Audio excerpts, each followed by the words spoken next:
everyone, welcome back to The Road to Making Bank, episode 9. Hope everyone is good. Luca Byrne in the house once again. How are you going, mate? Yes, thank you. I am doing well. Killing it on this Saturday night here in Melbourne, Australia. Saturday night. How are you going? Yeah, I'm good, man. Just hide Pro Tools. Yeah, good. Good, solid week. I'm in Chiang Mai, Thailand. Been here for a couple of weeks now. And I've got another couple of weeks, and then I will be going back to Bangkok.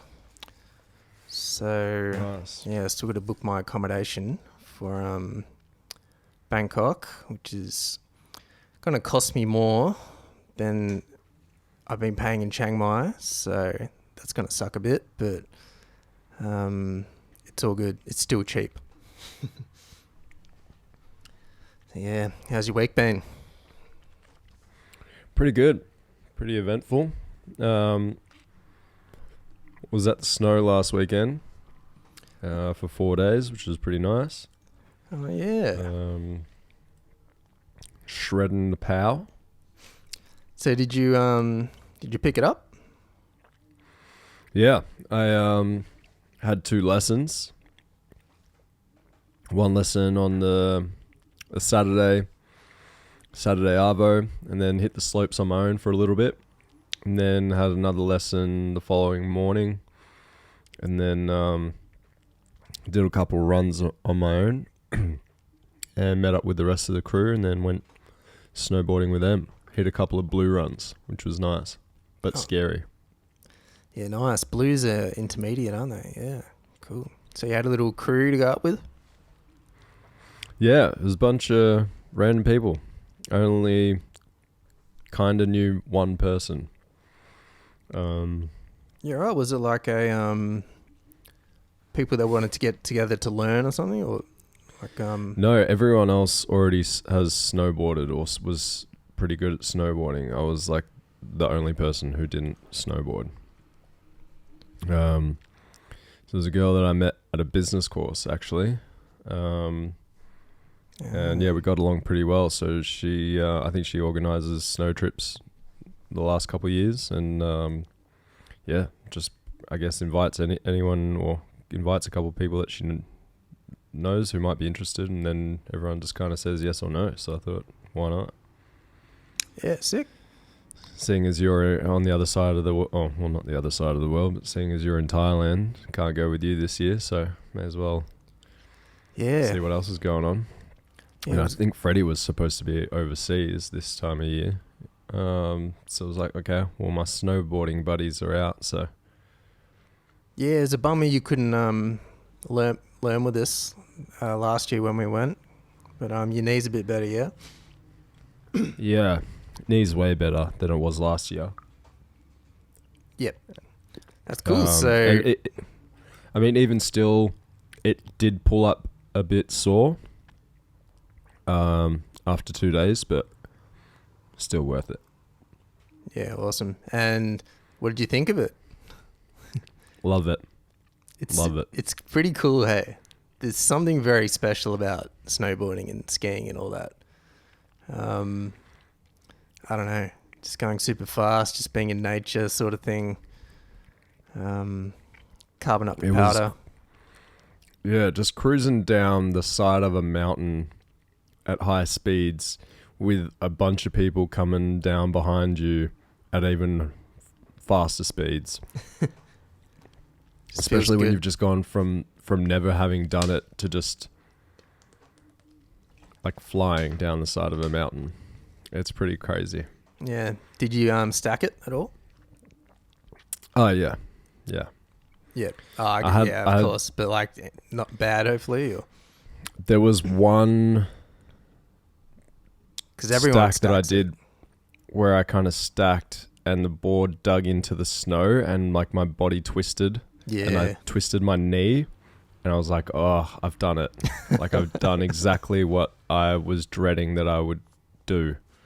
And I just thought I had it just hurt instantly. I twisted my knee, my other knee, my good knee.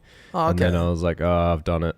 And then I just kept snowboarding on it for the rest of the day because it was just too fun and nothing seemed to be too seriously injured. But then it hurt afterwards, and I was like, oh, maybe I've done more damage to it than I thought. But then that was the last day of snowboarding, and then the day after it was painful, and then the day after that it was gone. So I was like, all right, sweet. Yeah, cool. You maybe just strained it a little.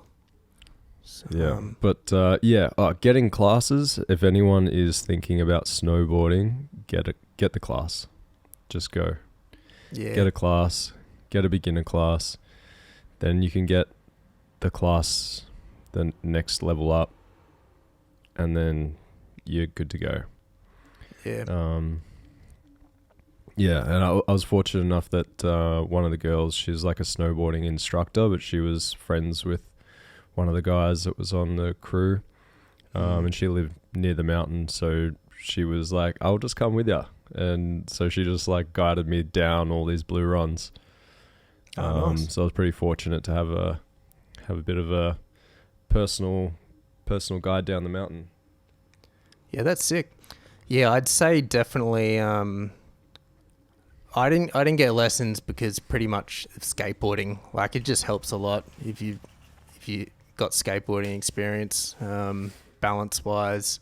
Because pretty much carving is like doing like power slides on skateboards. It's like the same kind of muscle movement and balance. So, and I will say, as someone who wasn't ever a skateboarder, if you're a person if you're listening and you're not a skateboarder or a surfer, neither was I, neither am I, and I can tell you that snowboarding is a lot easier than skateboarding.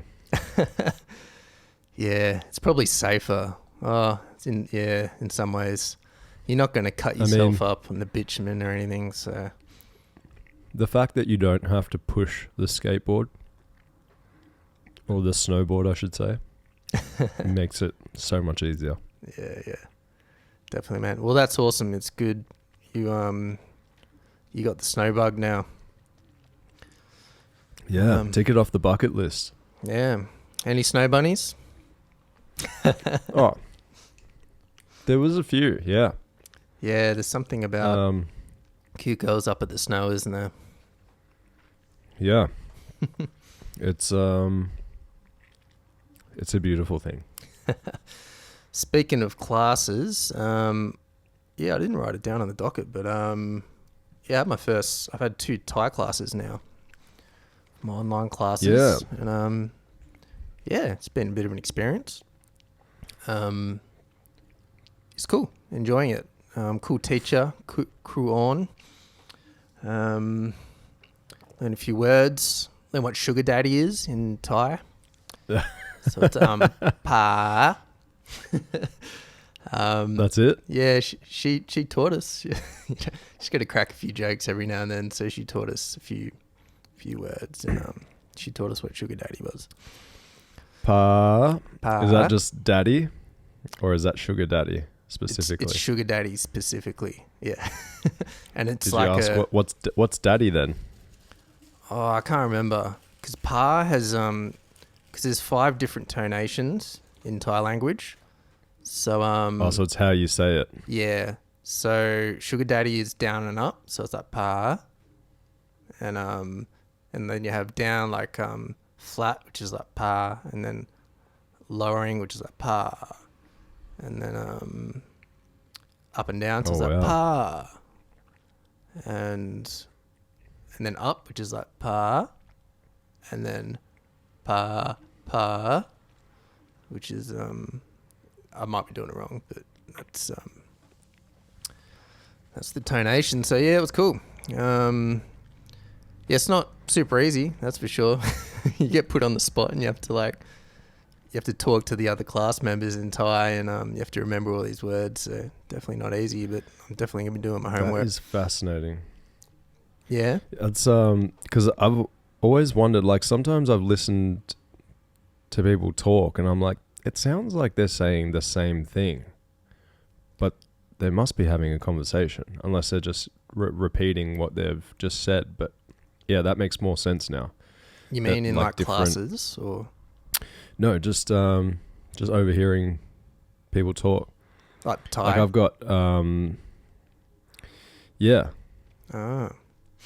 Yeah, so it's like the tonation's pretty important. Yeah. So I think another one is cow.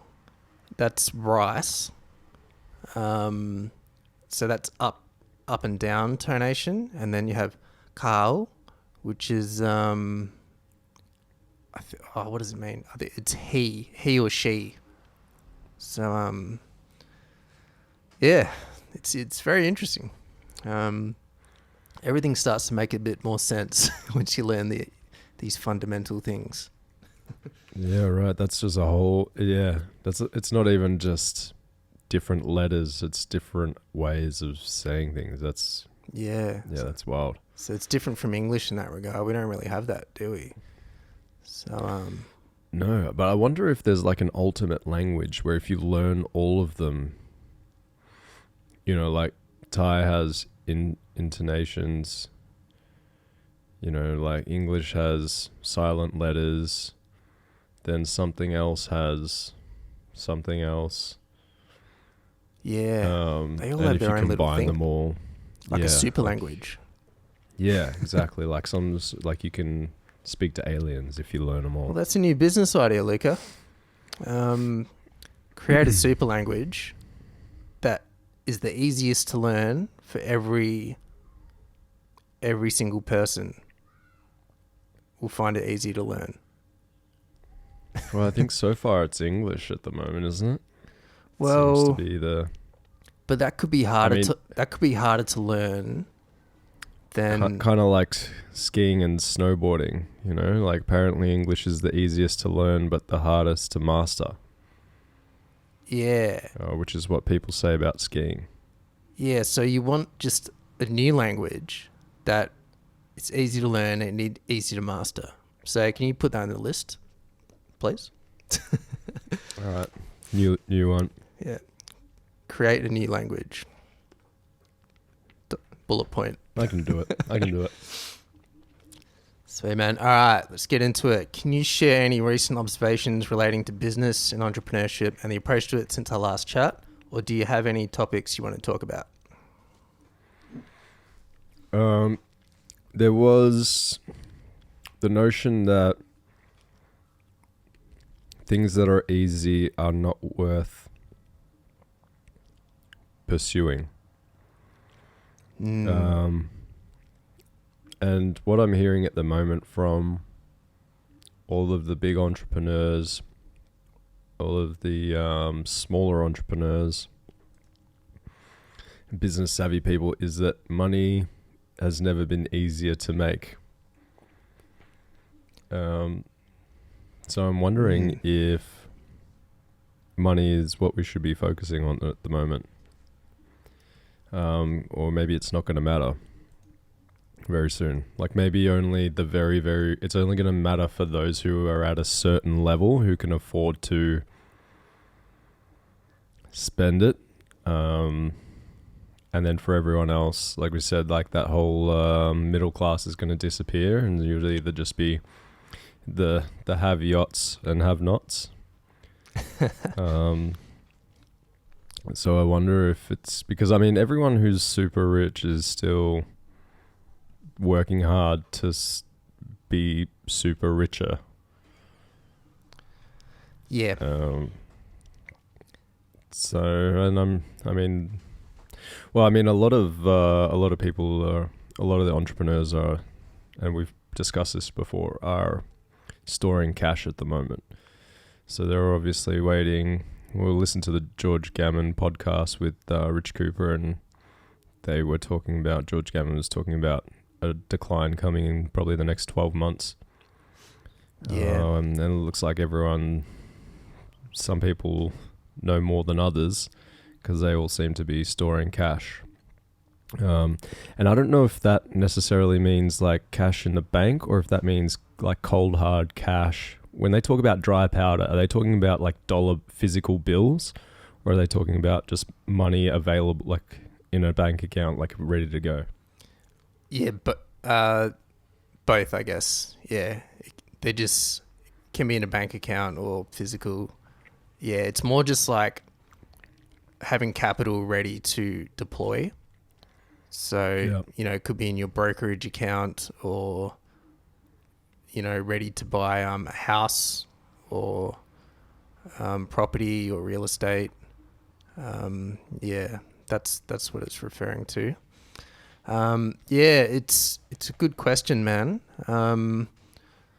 Yeah, you can almost sort of like reframe it and kind of, would it be better to pursue some sort of spirit, something else, rather than business, some kind of spiritual thing, or actually, just collecting, just maybe and just becoming, just preparing, being a prepper, and getting some land, getting some supplies, hedge Well, yeah, I mean, against things going wrong. I think, yeah, you're probably going to need multiple sources of income, and not necessarily passive income, but just multiple sources of income, so you can cover all your bases. But I think if you're not planning or working towards being mega rich, then you kind of need to be working on doing something else, like becoming a valuable individual. So having many different skills. If you don't have many, different sources of income, then you need to have many abilities instead, so that you can be a valuable member of society. Yeah, the more the better. Because if you don't have either of those, then I don't know what if you like. If especially you need for heaps of people money that don't and you have no skills. Yeah, and for people that don't have much money to begin with, just to like get off the ground, not even enough money to invest in anything or attempt to start a business, you got to start with skills, I guess, and you may as well start with survival skills, right? Well, something, yeah. I mean, yeah, if you don't have skills to provide services for rich people, and if you're not rich, then you kind of like need to be able to fend for yourself.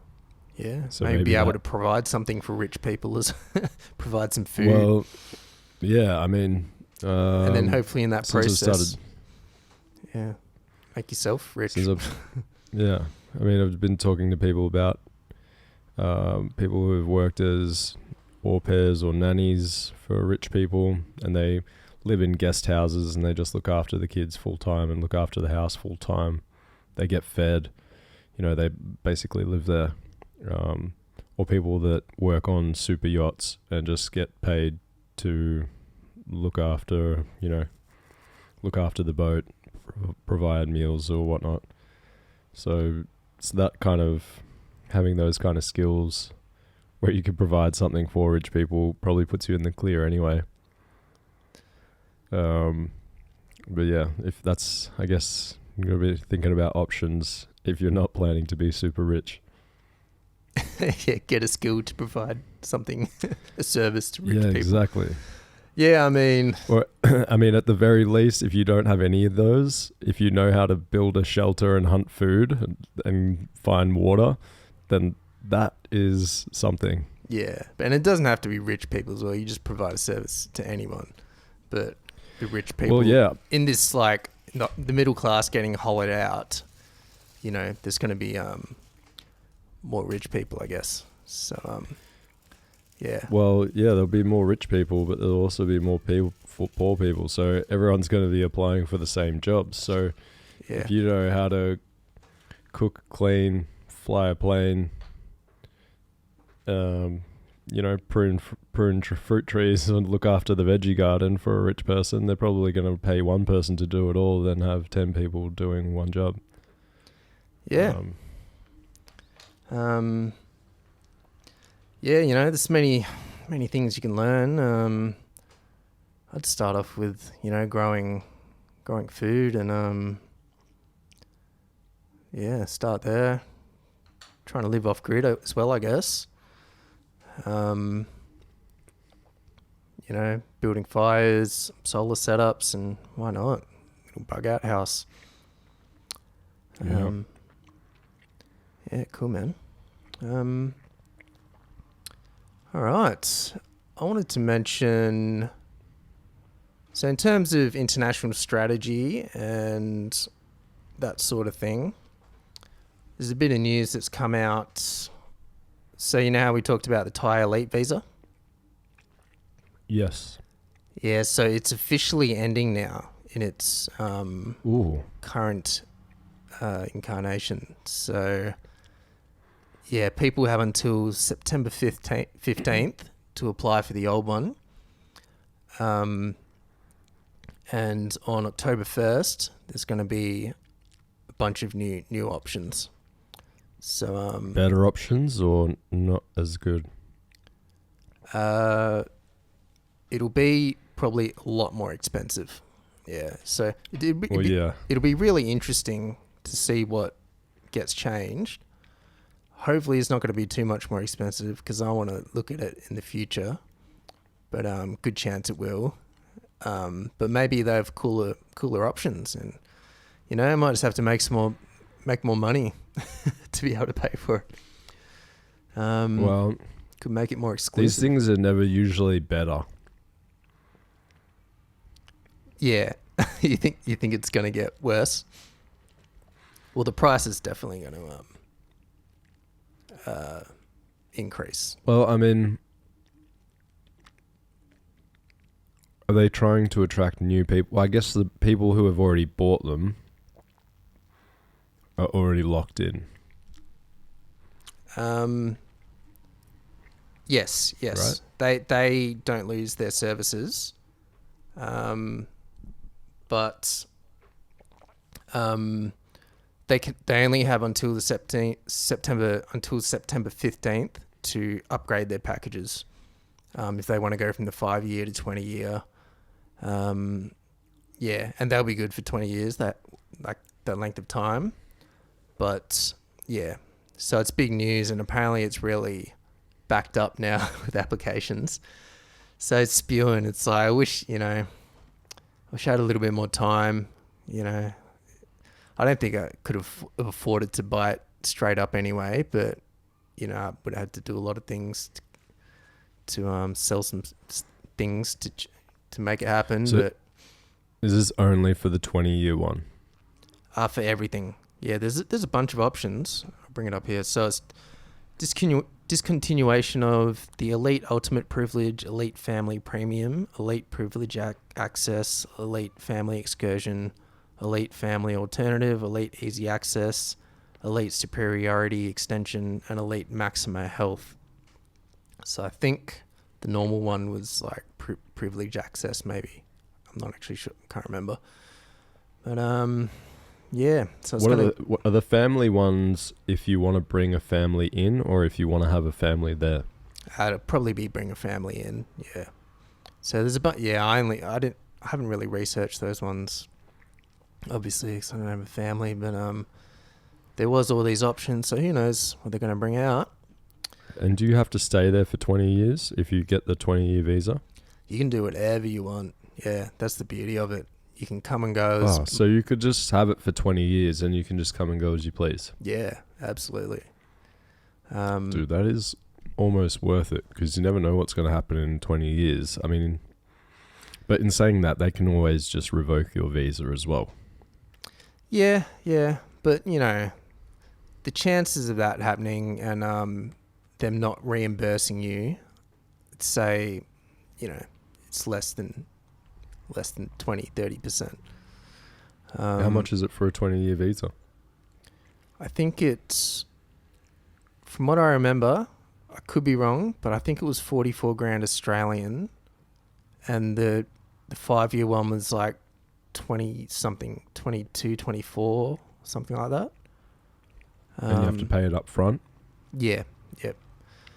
So if you applied now, or if anyone that wants to get in now, and you can get you'd want to get the 20-year one because it's much more value, and you can't upgrade if you just buy the 5-year one. You'd have to upgrade on the new plans, I'd say. So if you want to drop 44 grand Australian and have 20-year visa access to Thailand, it's a pretty good deal if you got the money. Not bad at all, especially because of cost of living. Currency arbitrage here with Western currencies. But, that's not guaranteed to last forever. But Thailand's just an awesome country. So if you just want access somewhere for the next 20 years, properties, you can buy condos here. I don't think foreigners can buy land, but they can buy apartments. So, and man, they're cheap. You can get apartments here for 50 grand Australian. The better ones cost, maybe 150 or whatever. Up to 200 more, but what's it for a house in Sydney? $1.2 million. So not bad at all. So you gonna do it, Luca? I mean, it sounds more and more appealing. I'd really like to get in there before October. Yeah, I mean, that 20, man, if 20 you're year interested, I can point you to a visa agent. They don't take any fees. I can't remember how they make their money, but I know they don't take any fees. I think it's called Double H. It's either Double H or Triple H visa agency in Chiang Mai, Thailand. And she does, there's a couple of them that do these YouTube videos. So, yeah, man, maybe get on a Zoom call with them, see what your options are. Might have to take out a loan. Well, man, it's do the math. The cost of living savings could actually work out better for you on the interest on the loan. So, yeah, hopefully our investments are, the precious metals that I own, we both own, go up in price, hey? Yeah, well, I read that article that you sent me, and they were saying that $5 grand an ounce is a conservative. Yeah, guess. that was Simon Black from Sovereign Man's forecast. Yeah. Yep, there's a lot of upside probability, and I'm hanging for that movement, which is probably going to be a breakdown in the bond market, which is going to see cash flow into precious metals and maybe things like real estate. But who knows? Nothing's certain, but there are probabilities. So yeah. I like the notion of buying things when they're cheap, using that scale of selling them when they're expensive. Yeah, but not in the market, but just overall using historical prices. Is that George Gammon's method? Yeah, that's his thing, isn't it? I think he was talking about it. Buy things when they're cheap. Account for inflation and buy things when they're cheap. Yeah. Based on historical figures. So if gold was, $100 in 1970, add inflation and whatever it's now, what is the difference? Is it worth the same amount? Or is it cheaper than it was then? Or is it more expensive than it was then? And on average. That's right, man. Yeah, that's the way to look at it. And I think in terms of gold, it's held its purchasing power. Yeah. So when gold was $100, they say, you buy a suit for a certain amount of gold or whatever. It's buy a nice tailored suit, and it's the same today. I think you can get a nice tailored suit for what gold is worth today. But it's not to say the same for $100 note or whatever. So, in terms of purchasing power, gold has held its value. You can certainly get a decent suit for an ounce of gold. Yeah, exactly. But can you get a decent suit for $100? There you go. You're gonna have to thrift shop that, I think. Yeah, $2,000 might get you something very, nice. But yeah, I wouldn't say $100 unless you go to Salvos. Thrift shop actually ties into a conversation that I had today with one of my colleagues on the yacht. Yep. Sorry, man. I'll just stop you there. Getting quite a bit of noise through the phone. I don't know what. It sounds like you're moving paper or pens. I don't know, something. Yeah. It's hard Sorry, to I hear. was just moving some paper around because I was writing down on it. Yeah, sorry. It's just sensitive. Yeah. All good, man. Yeah, keep going. Sorry. I'll bring it up in the business ideas section. Yeah, cool. Cool, man. Let's move on. Mozination. I wanted to talk about the Alex Hormozy live event, which is your man, which is you've got me onto him, man. All about him. I'm a fan. Getting around him.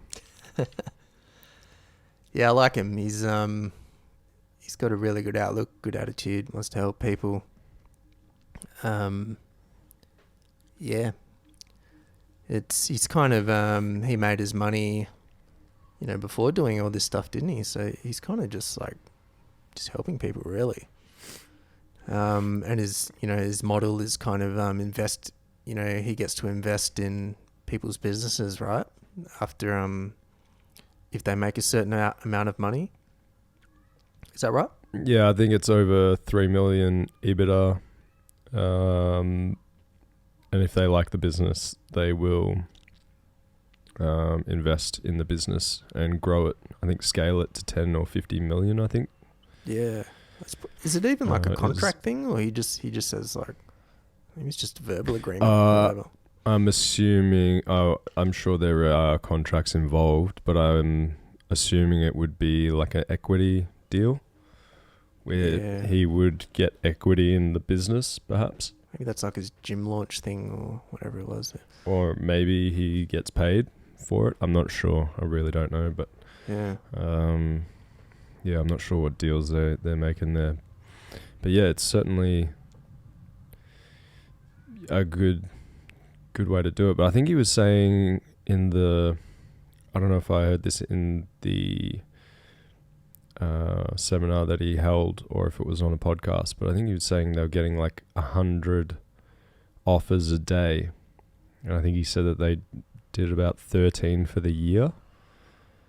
So they're sifting, there's a pretty heavy vetting process. Okay, yeah. So he actually receives these offers, right?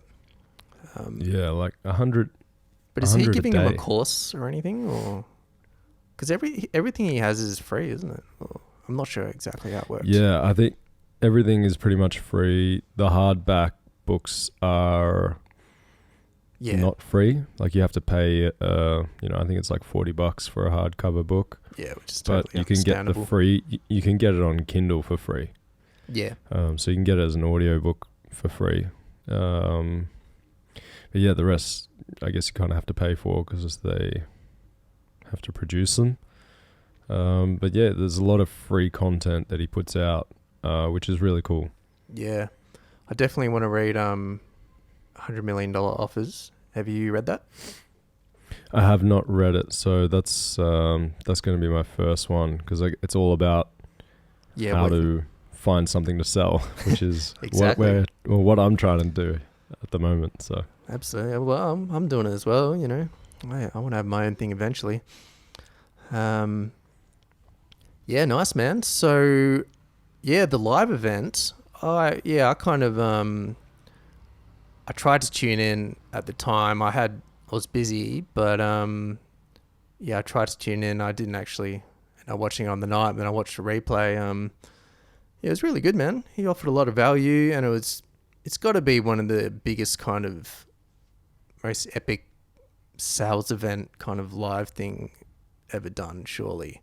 Because he had like over 200,000 people live, which is a lot for like, just one event or whatever.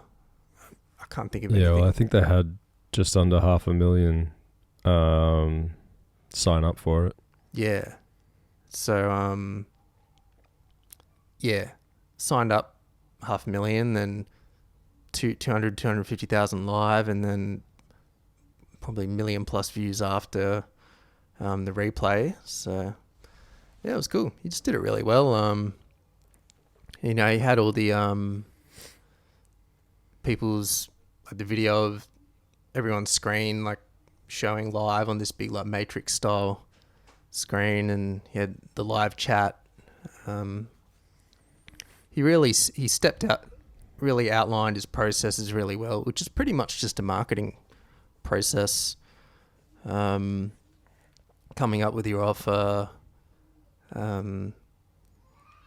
getting leads, so creating a lead magnet, then getting your first customers, cold email marketing. Then he had, what was one after that? So it's like affiliates. I can't remember the other ones, but yeah, it's really well structured, I thought.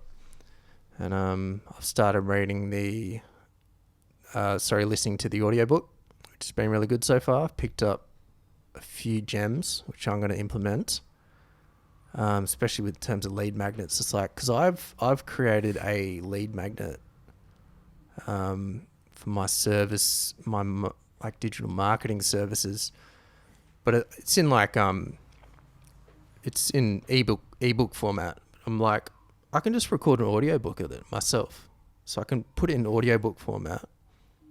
And what would you say is how would you define lead magnet for those listening? Yeah, so generally speaking, a lead magnet is just something you want to offer for free to potential customers, just to help them out and to like and then like offer your services after that, pretty much, if they feel like it would be of value to them. So it kind of opens them up to your services while at the same time solving a problem for them. Yeah, so it can come in many forms. It can be like a plumber coming over and giving fixing something for free, or a painter giving a free undercoat or something. And in the digital realm, it can be like an ebook, short course, short trial, many forms. Free quote for your industry. You could be like free hedge trimming for arborists or something like that, and free, so gotcha. He really, he kind of just outlines that process really well in the audiobook. And I think I'm about 3 chapters in. And yeah, I think there's something else I learned major, but definitely like, if you have something, why not put it in, like in the digital realm, why not put it in different formats? So I have this ebook. I have all the equipment to record an audiobook. I'll just record an audiobook. There's no reason why I shouldn't, because you want to have, people absorb content in different manners. Some people prefer video, some people prefer reading, some people prefer audio. Yeah, so that was really cool. So so you should definitely watch it all, Luca, and get into it. Yes, I'm pretty disappointed in myself that I didn't quite make the entire hour and a half, 90 minutes of the... But it was like 3 a.m. in Australia, wasn't it? Yeah, I did stay up. It started at 2 a.m. And you were up at the snow, weren't you? Yeah, I was at the snow. Yeah. So I ended up going out to the bar watch trying it. to stay awake. Everyone else went to bed, and I was like, okay, well, I need to try and stay awake. So I went out to the bar, stayed out there till 1 o'clock dancing. Then came home. I was like, okay, I've still got like an hour to kill. So I just kind of like prepared everything, signed it, like logged in half an hour early. I think I was, number 95 signed in. So I was like, okay, got prime positioning because a lot of people didn't even make it in. Yeah. But yeah, and then I think probably got through about half an hour. It might even be on the replay. I had my video on, so there's probably a clip there of me just asleep, passed out. Yeah, no shit. Try and find you on that wall of video. Yeah. But yeah, I'm glad that they made a replay of it. So I haven't had a chance to go through it just yet, but yeah, definitely will. But yeah, the $100 million offers is a priority that helps me make a start. Yeah, it's a good 1-2 combination for anyone that wants to start a business, isn't it? You got the offers, yeah, absolutely, and you got the leads. So, and yeah, everyone should read it. Yeah, it's free, and it's only gonna increase the amount of entrepreneurs and goods and services in the world. That's what we want. That's what makes cultures and societies good, in my opinion. And I also have a feeling that there's going to be, not only will I think people be buying land, but I think they're also going to be buying up businesses. I think On the cheap.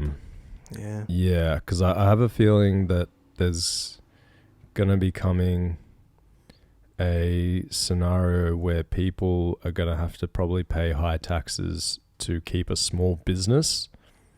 So I think they're probably going to end up selling small businesses to bigger companies, and those bigger companies are just going to be absorbing small businesses, and then they'll kind of monopolize things, or they might diversify. So you might one company has trades, IT company, hard goods, whatever, or you know what I mean? Like, yeah, it's just kind of it's a vibe that I'm getting. Yeah, we'll talk about a vibe shift later. I do want to talk about the vibe shift.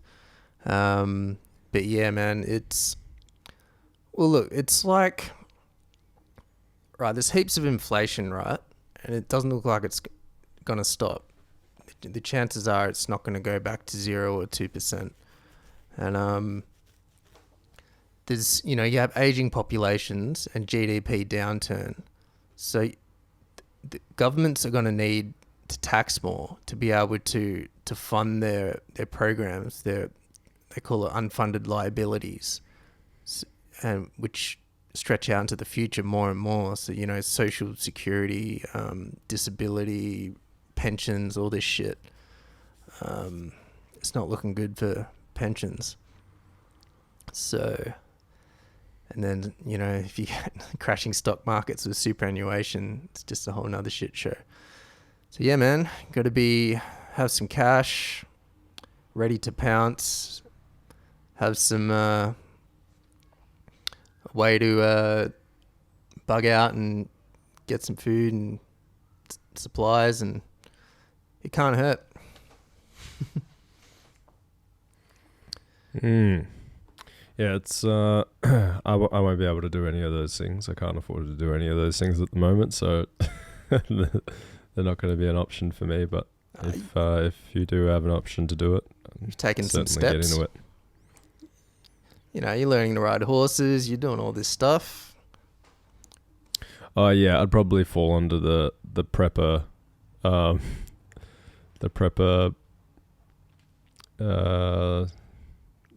banner group rather than the end up making money group.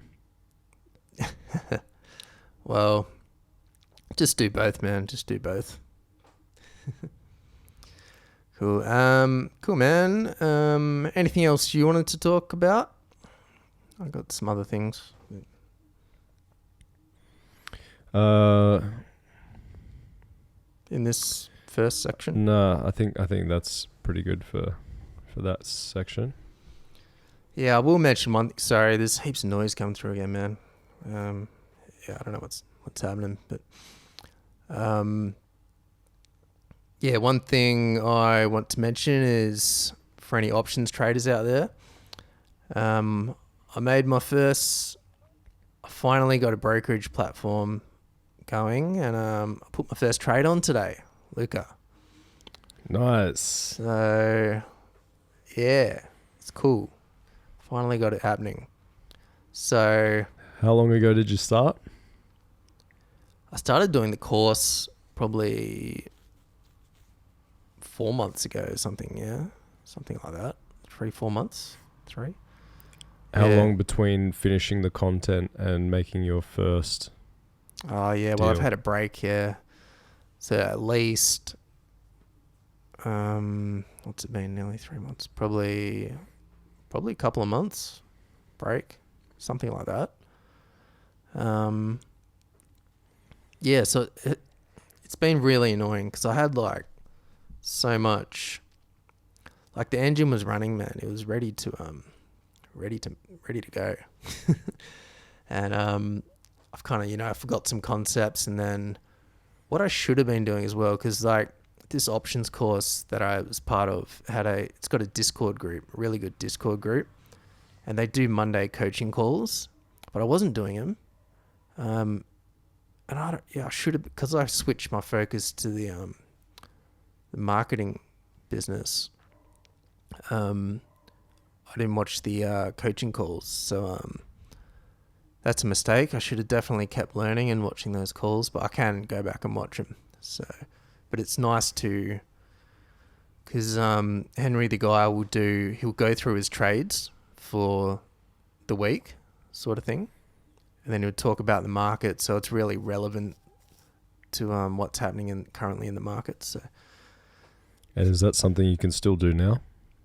I can go back and watch live calls. Yeah, I'll just watch them every Monday now, and you can ask questions. So it's an ongoing thing, so you can be there live. Yep. Which is awesome. Yeah. So nice. Yeah, that's a really cool thing he does. So let's say for you now, now that you've done it,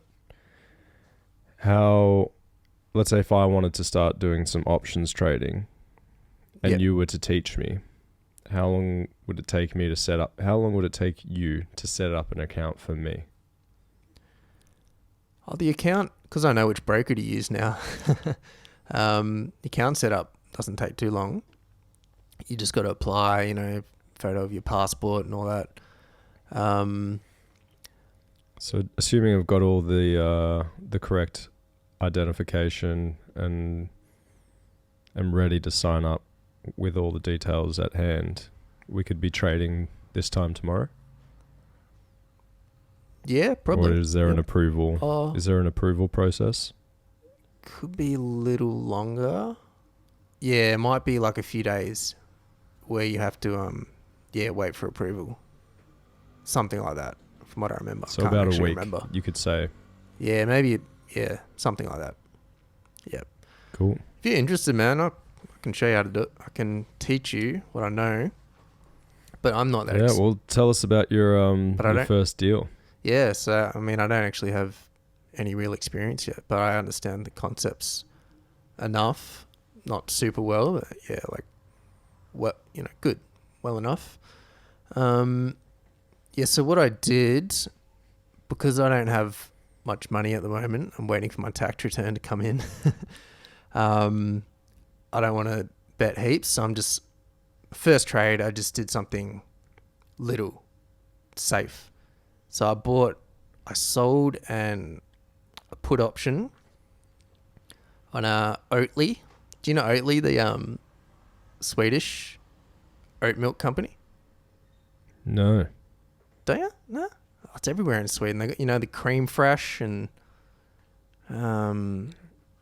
They sell all these like plant-based products. Okay. But, I know creme fraiche, yeah. But it was on Henry the teacher's list, and it's cheap, so it's the stocks come down a lot. I think it was up like $30 or something, but now it's like it's like $1.25. So because options, if you buy one option contract or sell one option contract, all option contracts are in for 100 shares. So pretty much, if you sell a put and you get exercised on the put, and it's one option contract, you have to buy 100 shares at that strike price. So at $1, I sold at $1, so it just means I'd have to buy 100 stocks at $1, which is $100. So I sold 2 contracts, so it'll be $200 US. So yeah, it's just, I just wanted to actually dip my toes in. I did a little research on the stock, and it's good enough for me at the price. It's like, it's at its lowest valuation ever, I think, which is which goes back to our earlier conversation of buying things cheap. I don't think their financials are that great, but they've been around since the 90s, and they're the first oat milk company. And yeah, I remember having it in Sweden. What if what happens if the company goes bankrupt? So if the company goes bankrupt, their stock will probably most likely go to almost zero, unless someone buys them up, which will probably happen. So probably won't go to zero, but it could fall a bit more.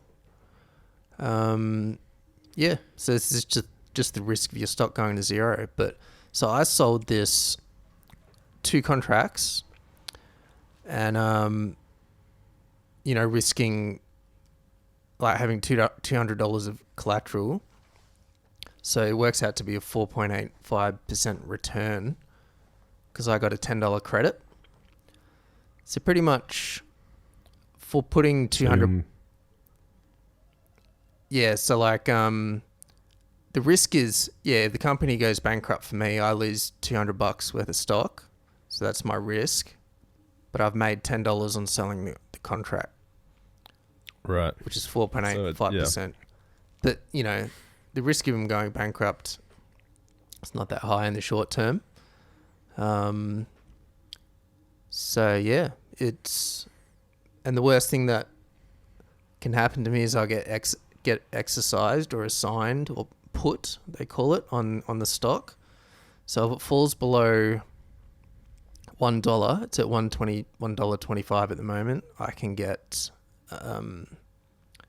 assigned on that stock, which means someone has the right to sell that stock at that strike price, which is $1, because they've purchased it for more, and they're buying insurance and they don't want it to fall more. So it just means I have to buy 200 shares of stock at $1. Yeah, well, I mean, that's not a bad deal. It's almost like, I mean, unless you're really struggling strapped for cash, which you probably, maybe it's not the best idea to be doing options trading. But if $200 isn't a bad deal for a stock that was quite high before comparatively. Yeah, so it's a bullish strategy. So you want to buy good stocks, and yeah, so that's the general idea for anyone interested in options that doesn't know much about it. And so I collect this $10, and the worst thing that can happen to me is I buy the stock at a discount to where it's at. So if it's a good stock, you're happy to buy the stock at a lower price, but I'd prefer not to buy the stock and just keep collecting premium, if that makes sense. Keep collecting those. So you'd rather the $10? Yeah, and then I can the option expires, I collect the $10, and I just keep building like that and reinvest. So that's the idea. And then, we got taught the wheel strategy, which is, if you get assigned on the stock and you have to buy it, that's cool. And if it's above your your average price,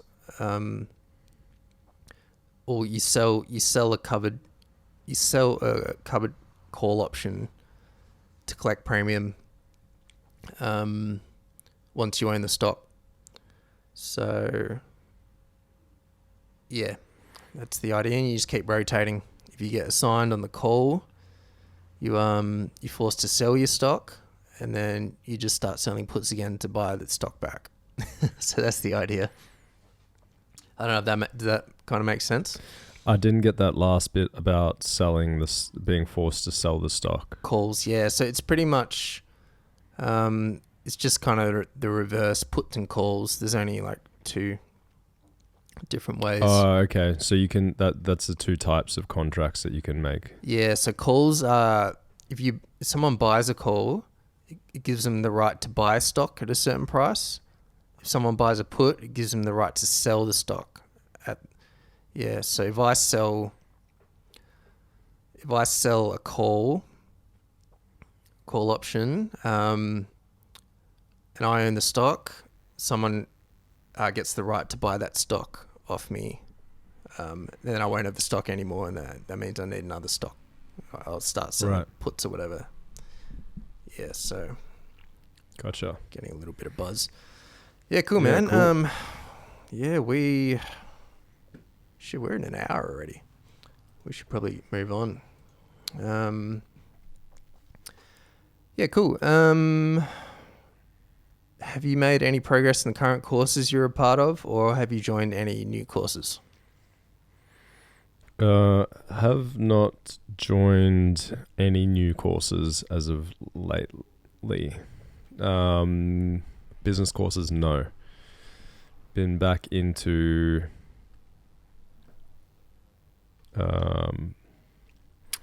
the lifestyle stuff. So more of the sailing, getting back into the horse riding. Have been meeting. What would you call that? Like soft skills or something? Or, I don't know. Just yeah, I mean, hobbies. Not really sure. I guess at the moment they're hobbies. They are relevant. It's good to know how to sail. It's a good mode of transportation, I think. Especially because it can get you around the world. And yeah, I suppose the horse riding, as Dan mentioned, it's the ultimate four-wheel drive, so it's also not a bad way to get around. Especially in Australia, having so much land, empty land where you can roam. It's probably not a bad thing. Yeah, absolutely. Have you you've got your Cobra, don't you? No, I haven't bought one yet. I thought you bought one. No? Or are you just looking at it? I bought some cowboy boots though.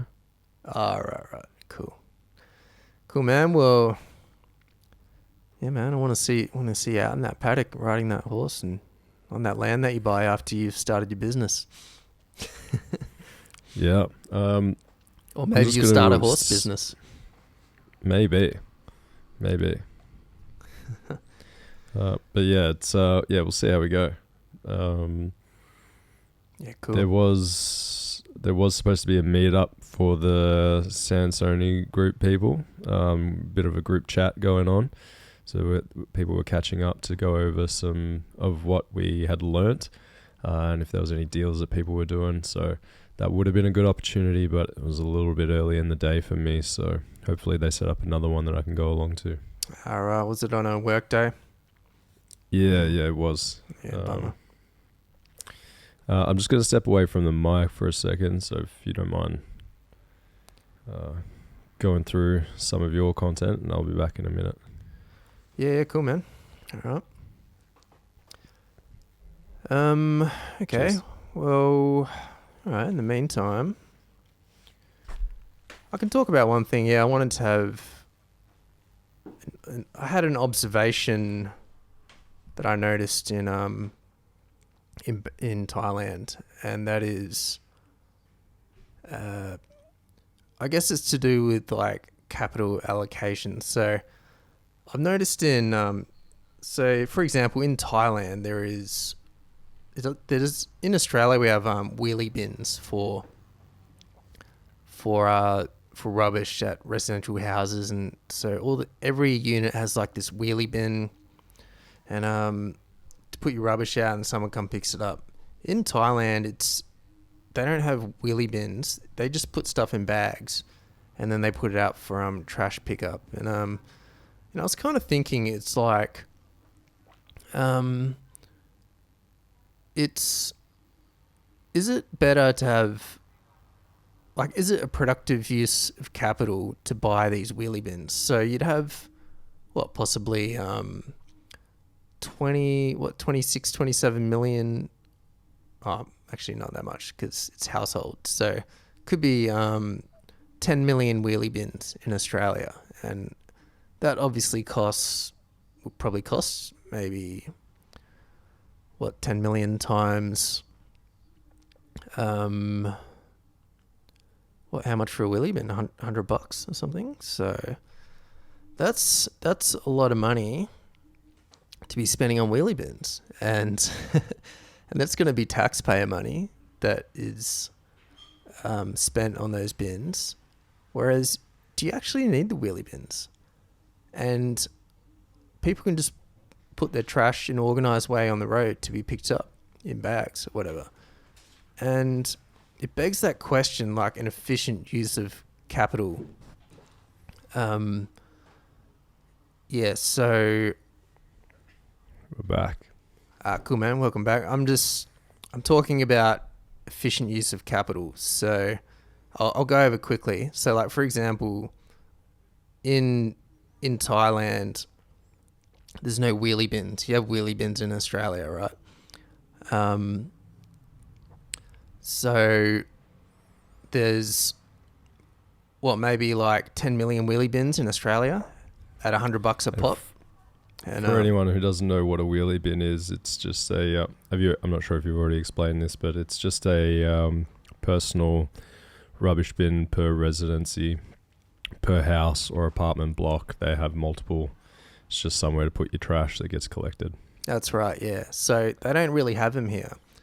And, I was thinking, what's better in society is like, is it really an efficient use of capital? That money that comes from the taxpayers, is that better used, like being kept in the hands of citizens and consumers and being spent efficiently into the economy to buy goods and services that in turn gives people more money to spend on more efficient things?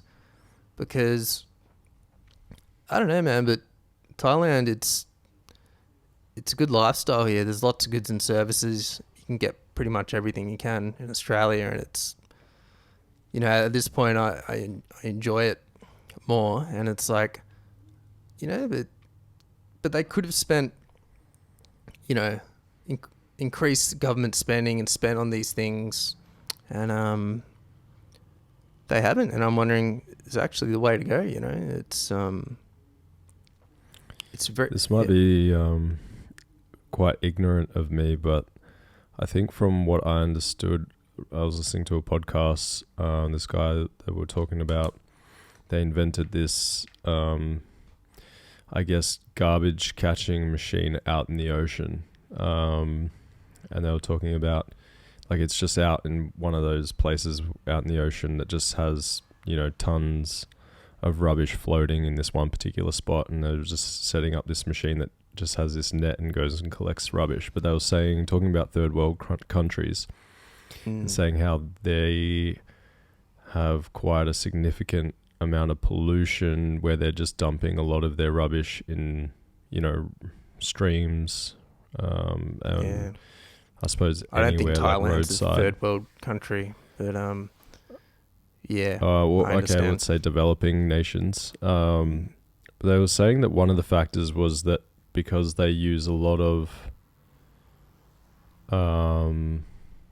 natural products that naturally decompose. And so there wasn't, I mean, this was a few years ago, so there wasn't a lot of understanding of the decomposition processes for things such as plastic and whatnot. Like they were thinking it was going to decompose. Well, I'm not sure. Biodegrade. But I was just thinking, is it because, like, what is the alternative that Thailand has if it's not trash cans or wheelie bins? Oh no, it still gets picked up. It's just not in a bin. Like, you know what I mean? Like, so out in front of buildings or whatever, could be like a little plastic bin or whatever, but there won't be these big wheelie bins, and there could be like some rubbish bags stacked up on top of each other. Yeah. Okay. I'm not sure about dumping in rivers and stuff. All right. So they've still got a garbage man that comes and collects the... Yeah. So I'm more just talking about... what's an efficient use of capital? Well, is it better having the capital in the consumer's hands to spend, or will politicians be able to spend it better for us, sort of thing? That's the point I'm trying to make. I'm not sure. I mean, I would say... We'd argue that there's too many individual opinions, and who would be in charge if it wasn't the politicians? Then you'd have to choose community leaders, and then you'd have another opportunity for corruption on several different levels. So it's... Yeah, like how what's the process of choosing the people that get to decide? Well... Or do you just vote on everything? Yeah, I'm more just like on more of a micro level. Like, because say it's more just like on a suburbs? A taxation level. So say the government didn't collect income tax to pay for 10 million wheelie bins in Australia at $100 a pop, which is what? Is that $1 billion? 10 times 100 million? I'm not. 100 million. Oh, fuck, I don't know. Sorry, bad at maths. But, yes, say the government doesn't have that ability. So maybe what's happened in Thailand is there just isn't the money to buy those wheelie bins. But what happens is someone picks it up somehow. The money's allocated to that. You know, community get together and pay for cleaning services independent of the government. So, yeah, I'm not exactly sure how it works in Thailand, but it's just an observation. So, cool, man. Okay. Yeah, in terms of courses and new courses, I wanted to look at the Digital Marketing Institute Professional Diploma in Marketing, and also I want to do the Alex Hormozy course. Do you know if the Hormozy course online is different from the audiobook? I'm not sure what the audiobook course is, but there's a course on his website. If you go to acquisition.com, there's courses on there. There's offers course and there's leads course. Yeah, cool. Yeah, it's just a series of videos that you listen to. Yeah, I'm thinking like the content is the same, but I'm not exactly sure. Like he's just done it in different formats, like audiobook, video course, and you know what I mean?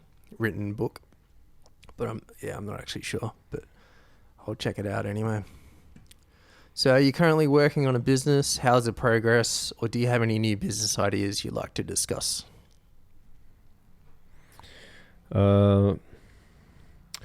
New business ideas. So it was brought up at the table after a yacht race today.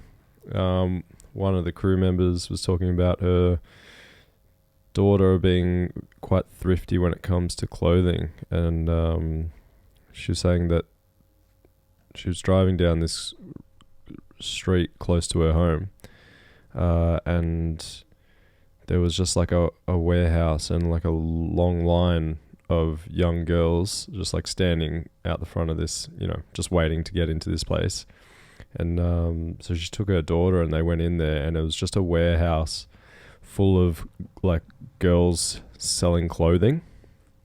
So I think this is basically pretty much like a free-for-all secondhand clothing store where people just, is like a farmer's market for secondhand clothing. Yeah, right. And it was just like a whole bunch of young girls, and they were just selling their secondhand clothes to other young girls. Oh, cool. And I think it was kind of, it was, and she was saying that they kind of organized themselves, whereas the person who was selling the clothing, girls would kind of size themselves up to the person selling the clothing, and if they thought they were roughly the same size, they'd stand in that line and buy clothes from that person because they're roughly the same size, so they know what they're going to get. Yeah, interesting. And it's kind of like the girls that were selling the clothing were probably likely to be people who enjoy getting the new stuff as it comes in, so they'd wear it maybe a couple times, once or twice, or a couple of times, and then pass it on. And then there's girls that are buying like pretty expensive clothing for quite cheap. So yeah, I thought that was pretty interesting. Just having a massive warehouse and then selling, like, or giving the opportunity for other people. When I think she was saying that it was like $5 to get into the warehouse. So, if you've got a couple of hundred people paying $5 just to get in, and then I don't know if they make a cut from the profits being sold or whether it's just an entry fee, but it's not a bad way to go. It's cool, yeah. I like the idea because it's not actually a business. It's girls just selling the clothes that they own. It's not like they're not. Do you reckon some of them were buying extra stock and stuff, or is it like? Yeah, potentially. Okay. I mean, I don't know how this whole thing started. I'd be curious to go check it out, but it's also kind of like she was the crew member was saying that I think her husband went along with them, and he felt kind of like a bit of a creep being around there because I think it was just all like teenage girls. So you'd probably need to have an excuse to go there as a guy, but it's from a business perspective, it'd be pretty interesting to see how they put that all together. Yeah, I guess it's just like a market. I guess clothes market. Yeah, and she was saying they had like a DJ set up and they had coffee going and everything. So, kind of make it like a fun place to go and hang out and buy clothes, I guess. Yeah. Yeah. Cool. Yeah, it was.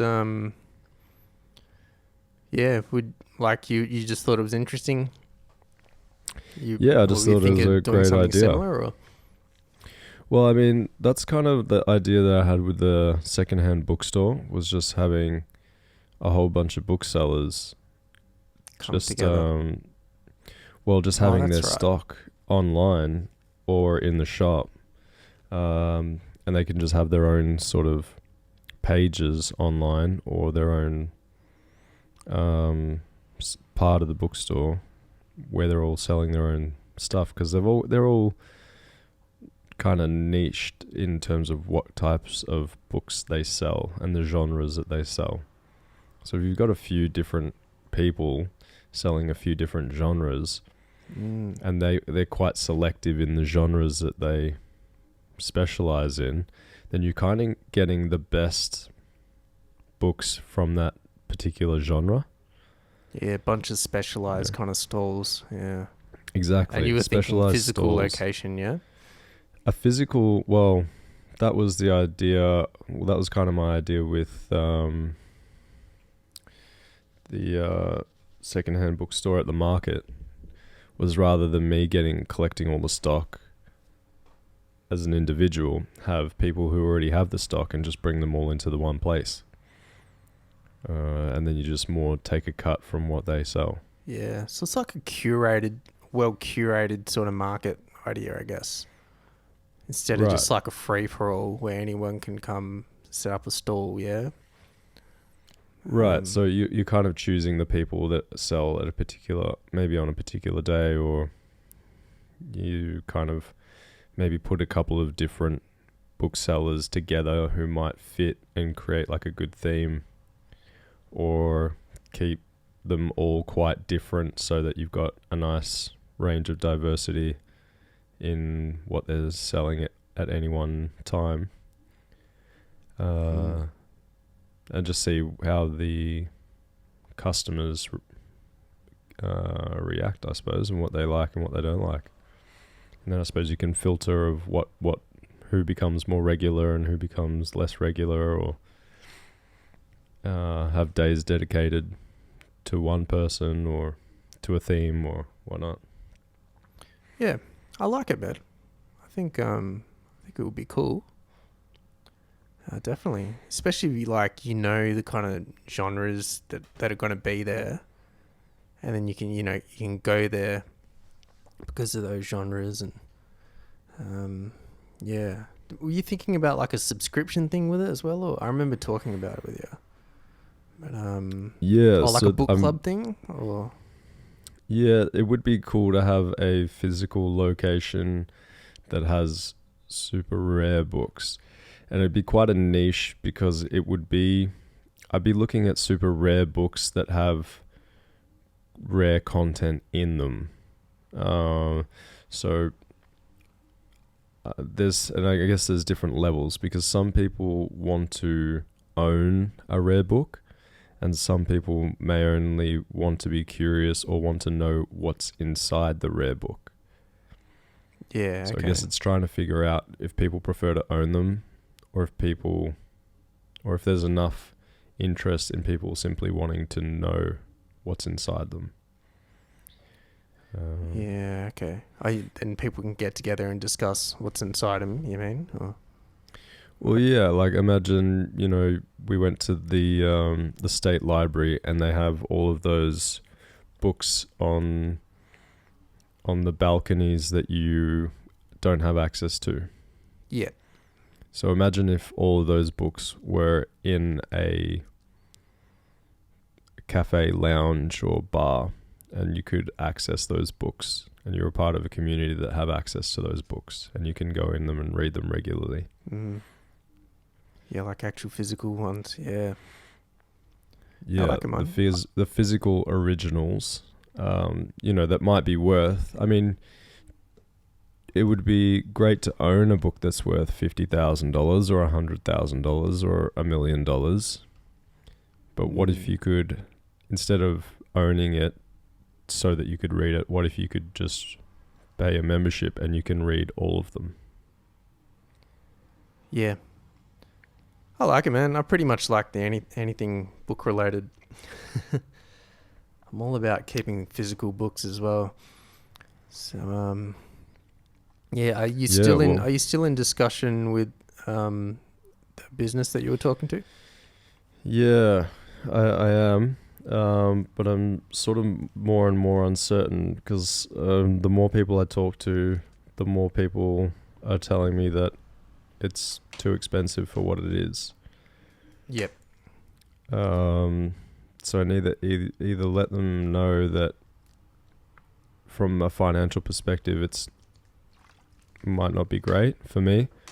But I also do want them to get what they want for it. So maybe someone is in a better position to purchase the company or the business. Mm. Maybe you can be a middleman and do that business broker and try and sell it to someone. Yeah, I mean, I guess that's an option. I can see if it's priced high, you can see like an old wealthy book lover buying it, maybe. So maybe, maybe that's Yeah, your I mean, it's one of target those market. things. Just It's, walk around Turak and start knocking on doors. And Yeah. It's one of those things, isn't it? It's like everybody loves it, but no one wants to keep it going. It's kind of like went did some work in a country town, and there was nothing. There's a general store there, and there was a pub, and all the locals loved going to the pub. But then when the guy who owned the pub wanted to sell it and move on, he ended up selling it, and then there was an opportunity to buy it. No one wanted to buy it. And no one wanted to buy it. So now they don't have a pub. So now they don't have a pub. They've got nothing there. So it's just, and they're all Everyone should have upset pitched about in. it. Well, that's the thing. You can buy it as a community and then just kind of keep it going, but no one really wanted to keep it going. They just kind of wanted to hang out there. So, Not enough yeah, money. it's kind of that thing. It's about finding someone that wants to keep it going, really. Yeah, yep. It'd be a shame and then if on that the other place side, closed. well, on the other side, I was like, what if I just take the risk and then maybe it will just force me to work hard because I can't afford to not work hard because I'm in debt. Yeah, I guess you want to just take a calculated risk though, don't you? I mean, books, I mean, I love them and I want to read a lot in my life eventually, but it's like, is it the best, most efficient sort of business opportunity for this day and age? And you got to think about the brick and mortar sort of counterparty risk. There's talks of more, rumors of more lockdowns coming. Hey, so Really? Oh well, there's a new variant or whatever, Eris COVID variant or whatever, and it's the way it works. The media starts saying, "Oh, should we bring back masks?" And is it time to bring back masks? And is it time to lock down again? And anything's on the table now, which is the main point. And it's a big decision. How's it spelled? But if you can bail, ERES? if you can bail on a lease easily, that'd reduce your risk much more.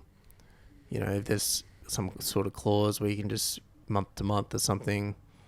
You mean for the buying the business?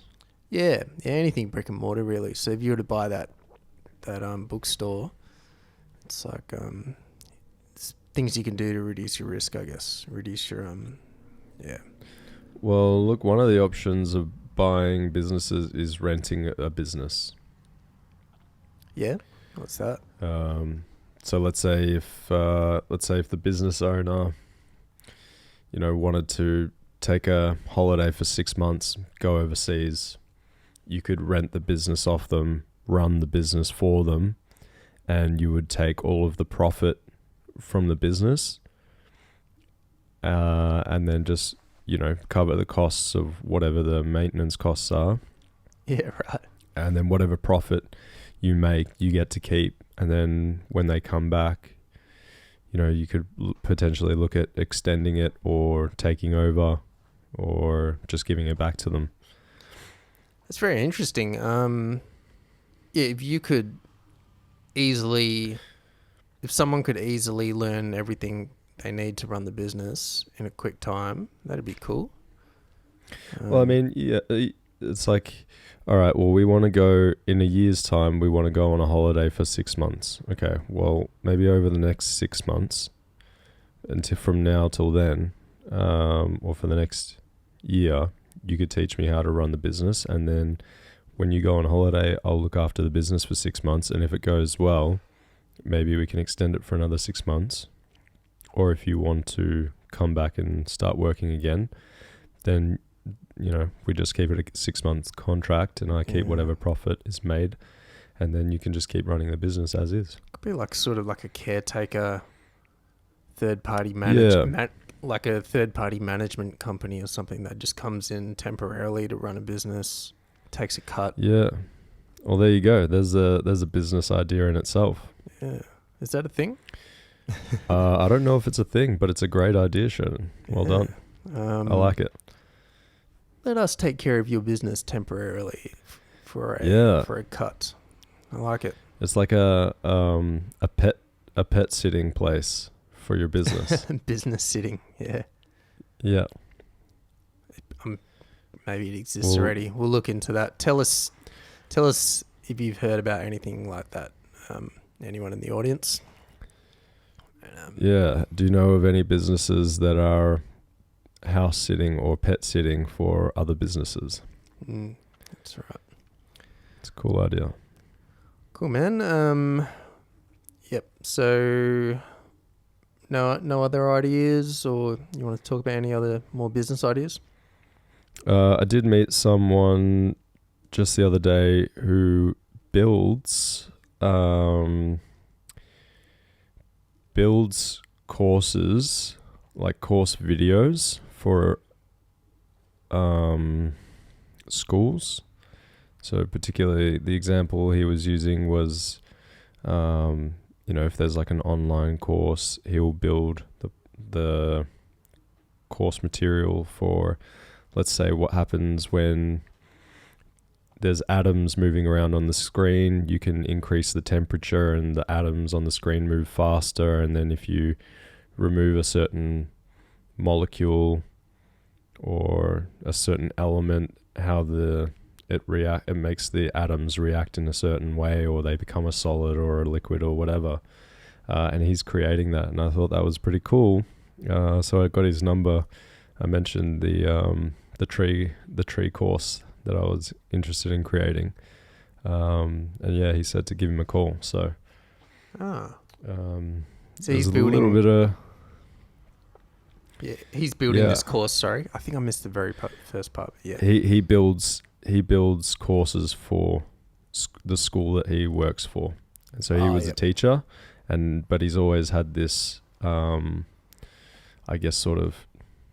I don't know if it was a tech company, but basically he's always had this company that sort of builds courses or the content for these online sort of courses or interactive courses. Cool. So yeah, I thought that was a pretty cool person to come across. Yeah, definitely. But he's doing something new with that technology. Well, it's just that he's been doing it for a long time, and I thought it's kind of what I've been wanting to do with the tree climbing course. So have videos, but it'd also be good to have some interactive material that people could look at. Yeah, interactive, that's right. Yeah, it'd be cool. Yeah. Yeah, nice. It's good. Yeah. Good contact to have. Pretty interesting. Yeah. Now I just got to get to work and make it happen. Yeah, so you are thinking about a tree climbing course, yeah? Yeah, I mean, it's still coming together. I'm trying to get all the pieces worked out, how it's going to work. Cool, man. It's it. Coming together. Yeah, throw it up on Skillshare. You can do a paid course. I can build a video course for you if you want. If you want to host. There you go. I like it. Yeah, you should take a GoPro out with you and just start filming. Yeah, getting any sort of like B footage or whatever, and I think I'll have to. I'm still trying to figure out if there's something that I can buy that I can use to live stream from in the tree, or if I can only record at this point. I'm not sure if technology's gotten to the point where I can live stream from up in a tree. Yeah, you can just use your phone. Live stream from YouTube. Yeah, I guess I probably have to get a whole different setup. I'm not sure how that. Yeah, I suppose just get like a chest harness for the camera, for the phone. Yeah, you can get all those GoPro accessories and whatever. Yeah, helmet, camera, and or maybe get one of those like police body cams. Yeah.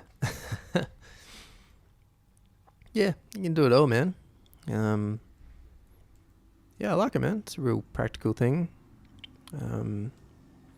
Would you just for people looking to become arborists, or just for anyone that wants to climb trees in general and just hang out there, maybe build a cubby house up there or something? I guess it would be for different levels, and so there would just be it would be like a beginner. Yeah, exactly. And then it would have different, and you could just, I would have it so that you can only purchase it once you've done the first one to intermediate to advanced.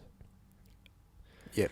So you'd have like beginner knots, intermediate knots, advanced knots. Yep. Beginner rigging, intermediate rigging, advanced rigging. And nice, man.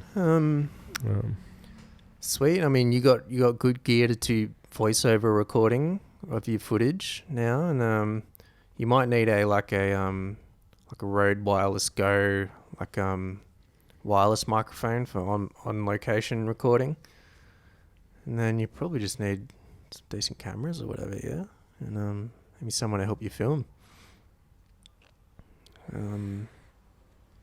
Yeah.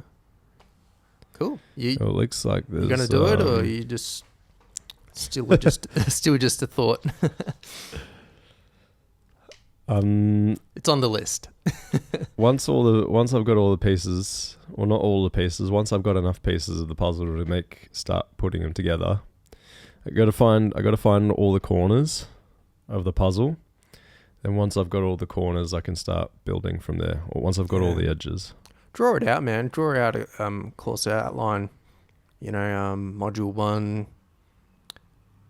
Do a list, knots, and then rigging. Different types of trees to deal with. Just draw it out, and yeah. I like it. Well, there's probably better ways to do sense. It. Yeah. Tell us, everyone, if there's a better way to do a business course design, or point us in the right direction. You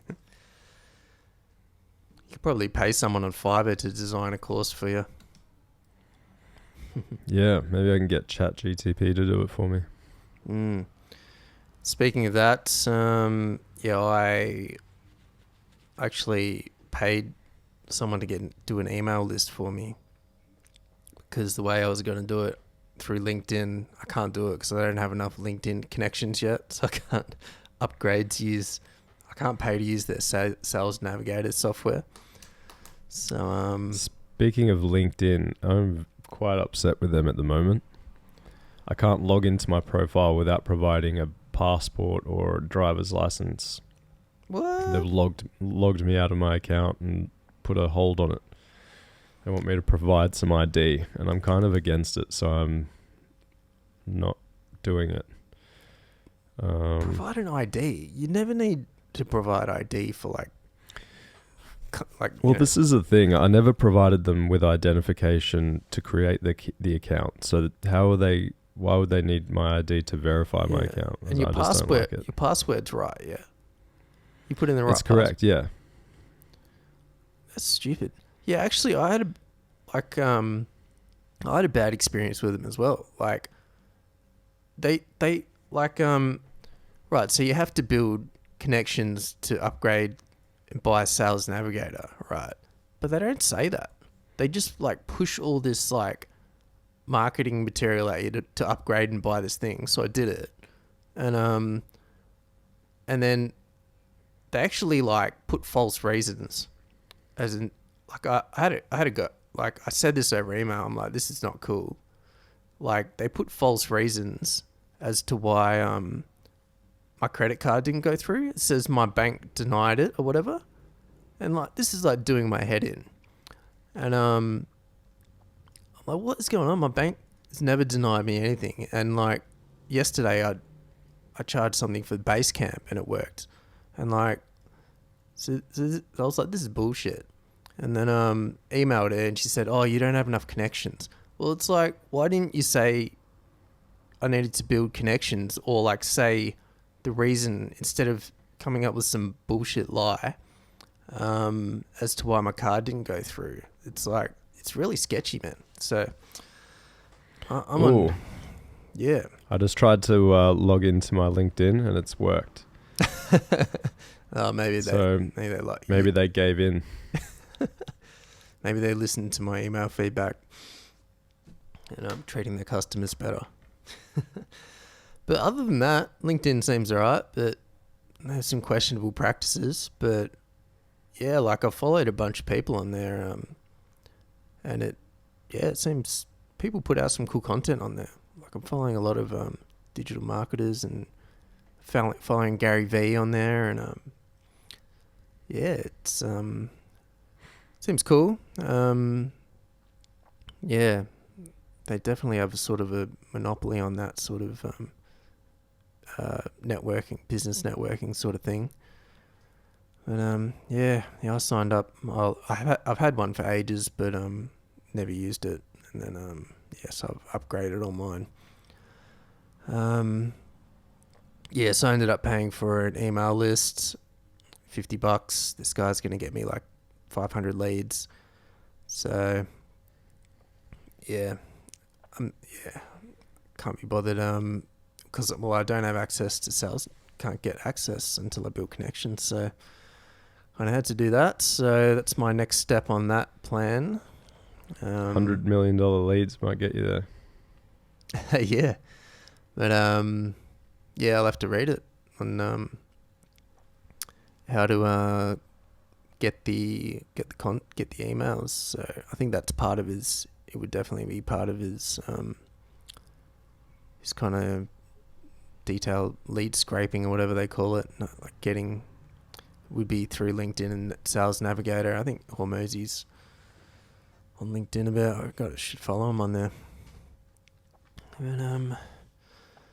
But business wise, that's my thing. I'm options trading, the DM, the digital marketing, and I want to do the Anarcho Flow business as well, which while I'm waiting for my email lists, I've got to build some websites for that. I started a new little podcast called Anarcho Journal, which is my post-coffee thoughts, market updates in the morning. So I've done 5 episodes, I think. Nice. So how long are they going for? Short, man. Yeah. I think the first one was 18 minutes, but I think they've done a couple that were 12 or whatever. So yeah, it's really just, it's more like a diary entry sort of thing, just for myself. And yeah, but it's getting more and more, it's getting better. So maybe people could be interested in the future, but for now it's just like it's a podcast journal, which I don't know if other people do, but I'm doing it. So I like it. So yeah, it's called Anarcho Journal. If anyone wants to listen, out on all the major platforms. Cool, man. Are there any new skill sets you wish to learn relating to life or business? Sales. I'm still looking for a sales job for a company that I like. Got to get that no salary, only commission, I reckon. I don't know anything about sales. I don't know much experience with it, but have you got any sort of an action plan for that? Or? No, I'm really just looking for I guess I'd probably just pick companies that I really like and then try and see if there's any jobs going. Yeah. Okay. Yeah, just reach out, man. Maybe you can sell your horse riding course for your horse riding training from for your teacher. Oh, right. Like on behalf of them? Yeah, why not? Take a little cut. Yeah, I mean, I think it's sort of that I want to learn the skills of sales. So I think it would probably be a company that's It already has like this. putting funding into sales or has a really good sales team. So it's more about learning the skills as well as selling a product that I believe in. I mean, horse riding training is a product, I guess, service, but you're thinking more like a... Well, it's more that a small, family-run business isn't really where they're probably more word of mouth rather than an active sales team. Yeah, I mean, I guess it's possible. You could just cold call and try and get people to buy horse riding training, but I know what you mean, though. Yeah, but I guess technically you could, right? Well, I mean, yeah, technically you could, but I think it's more of the psychology and the know-how of how to sell and what's important when you're selling. Yeah, and you probably don't want to find leads as well. You probably just want them given to you, and then you just go through that process, hey? That'd be easier. Yeah, it's more like the sales process, hey? Exactly. Yeah. Right. Yeah. So you get given these calls or whatever, and yeah. Yeah, like there's a bit of training into how you sell a t-shirt. How do we call people? How do we find out what people want? What is the, like the whole the process of someone coming into the car dealership looking at buying a car. Like what kind of car do they want? Why do they want a new car? Do they want a new car or a secondhand car? Like what is the value? Like what value can you provide? I don't know. I'm not really sure what the process is, but just what are all the things that you need to do to get the person what they're looking for? Yep. Yeah, awesome, man. Do it. Yeah, so really the skills of sales is what I'm after, but I want to learn the skills. What about a car? Selling cars? Do that on commission? I don't know. Oh, but it's got to be something you like, hey? But I guess it has to be like ethical as well. I mean, I don't know. A lot of people talk about car dealers being dodgy grifters. Yeah, I think it does happen a lot. And maybe that's just a cliche generalization. Maybe it's true. I don't know. Well, you should watch those free videos from what's the Iman Gaji's Educate course, the sales one. What's it called?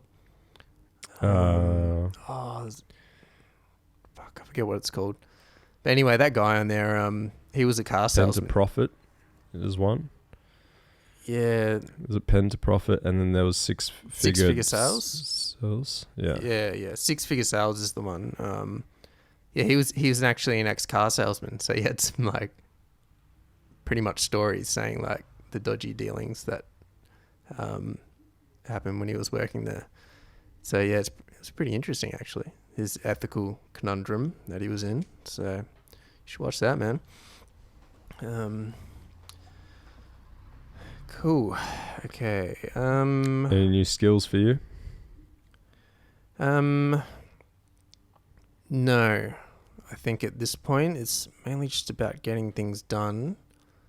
But I just want to constantly learning skills relating to business, I guess, and marketing. So yeah, I want to read. Getting things done seems to be the always the underlying kind of stream that continues to flow. Yeah, but you still need to learn stuff. Yeah.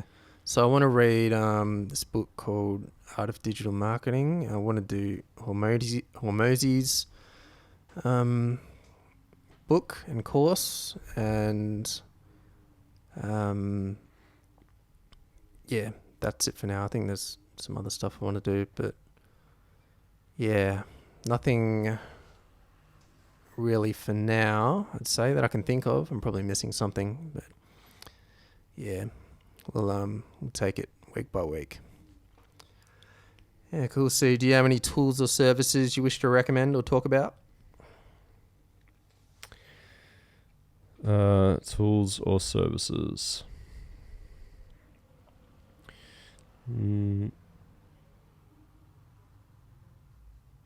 I think, at the moment I'm really into Alex Hormozi and all of his free material that he puts out. Yep, so I plug really Hormozi. resonate. Yeah. You can go to acquisition.com and he's got free courses. You can sign up to his, YouTube channel. He's got an Instagram account. So yeah, plenty of free material. The books are free if you have Kindle. So if you don't have a business and you're trying to find something to sell, $1 million offers, $100 million offers. If you've got a product that you want to sell and you're looking for leads, there's the new books out, which is $100 million leads. So, I would highly recommend, if you don't know where to start, listening to a lot of his content is super helpful. Yeah, I've listened to a few chapters of his book now, and I can recommend him. He's you will learn, definitely. So, and I would just say, big thing for me was creating a positive algorithm on YouTube. So people who are trying to get out of a negative mindset, whether it's from personal issues or like if you've had anything bad happen, or you've just, been around negative people for a long time, or even for a short time where it's been enough to affect you, try and create an algorithm on YouTube, which is free, and just start watching positive videos of people who are successful, who are offering free advice. Because they're, spend a lot of time talking about how they failed and how they pushed through and what they did to push through. And they give away free advice on what you can do to reach the next level. And I find that just listening to a lot of their content, you are the 5 people that you spend the most time with. If the 5 people you spend the most time with are, billionaires, providing you with free content, then you have a better chance of getting there than if you spend time with people who aren't in that space or who don't have those goals. So I would say, if there's something you're trying to achieve and you can't surround yourself with those people physically, then watching their videos is a great way to start. Absolutely, man. I have recently cleaned out my social media kind of feed as well. Like, I've unfollowed heaps of stuff on Instagram and X. I don't use Facebook, so YouTube algorithm, I've done a bit of that as well. So getting rid of stuff that isn't serving you on your subscriptions, also feed by only clicking on good stuff. It's a good idea. Absolutely, man. In terms of Alex Hormozi's book, $100 Million Offers, I was going to say, we skip a few questions in this on our docket, but do you reckon you could read his $100 Million Offers book in a week? Ooh. I'd actually have to buy the hard copy. It'd be much better.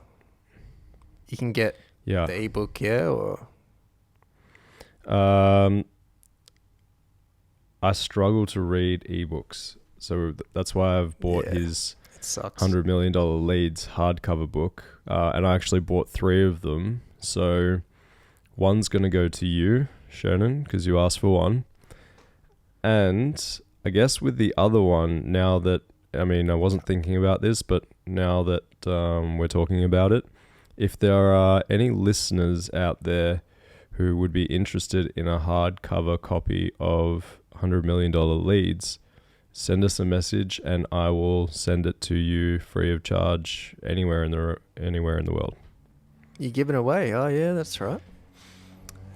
Yeah. Well, I bought 3 of them, and the intention was, he was asking if people would be willing to buy either a 3 book package or a 10 book package, and if you would be willing to share those books with people.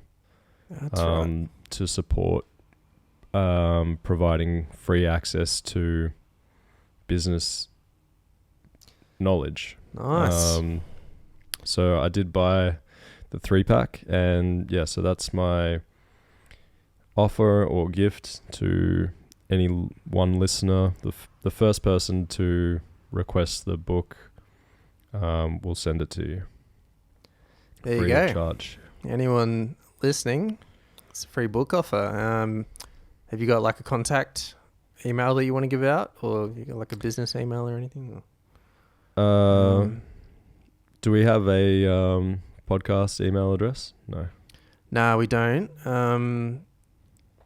I can say my business email if you want, or we can just or just leave a comment on YouTube, and you can do YouTube. Look, just YouTube get in touch with us. Yeah, get in touch with us. Send us drop us a message, and we'll figure out a way to get the book to you. Yeah, just hit us up with a message, just making a request for the book. Yeah, well, my email, people have been emailing me. Somehow they've scraped my email related to the podcast. So I've got a couple of podcast related emails. So I don't know. Yep. Cool. We'll just drop a comment on any of the platforms, and we'll get it, and we'll get the book to you. Yep. Cool. All right, man. That is cool. So you don't think you're gonna have to get a physical copy to read it in a week?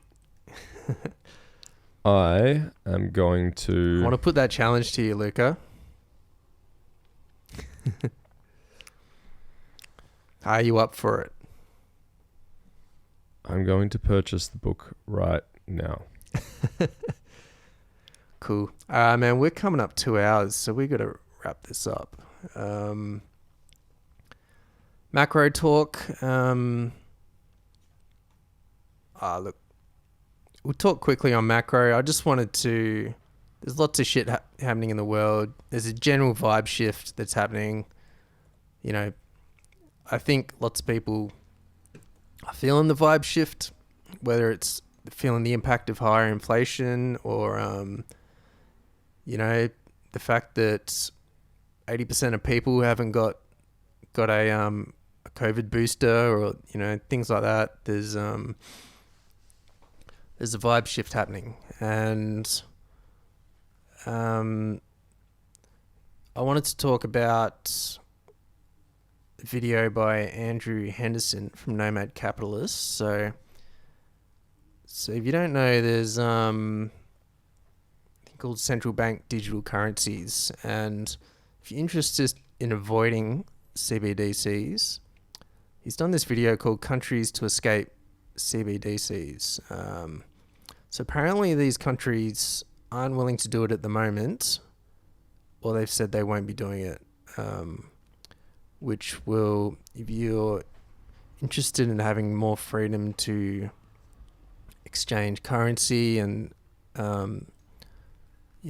exchange labor, he's given this list of countries: Denmark, Japan, Ecuador, Central America, South America, Poland, Serbia, Bosnia and Uzbekistan, Middle East, small sovereign states with big countries. I'm not sure what he means by that, but yeah, I think I'll have to watch this video again. I'm not sure if I watched it all, but yeah, I think that's a good list for anyone interested. And Also, countries that heavily use cash at the moment, if you want to avoid CBDCs, and the risk that comes with that, potentially getting debanked or not having the right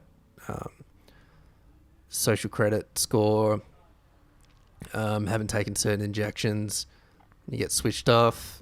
Have a look at these countries, and consider Southeast Asia as well, because it's heavily cash based. So, yeah. Any thoughts on that, Luca?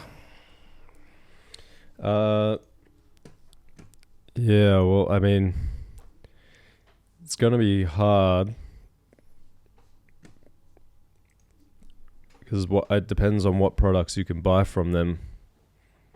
And are you talking about moving there, or moving your business there, or just living there and having a business elsewhere? Yeah, either or. You could get a tax residency somewhere and live somewhere else. Like, I'd love to get it. I've ended up getting good business going. People get tax residency in United Arab Emirates, and then they might live somewhere else for half of the year. And yeah, there's lots of ways to do it, but if you're someone that might be at risk of getting switched off, debanked, it's definitely something to consider, I would say. Yeah. So, yeah. Yeah. Because it's also hard, because if you've got a business in a country that will, put a stop on your accounts, then how are you going to get cash in countries? Yeah.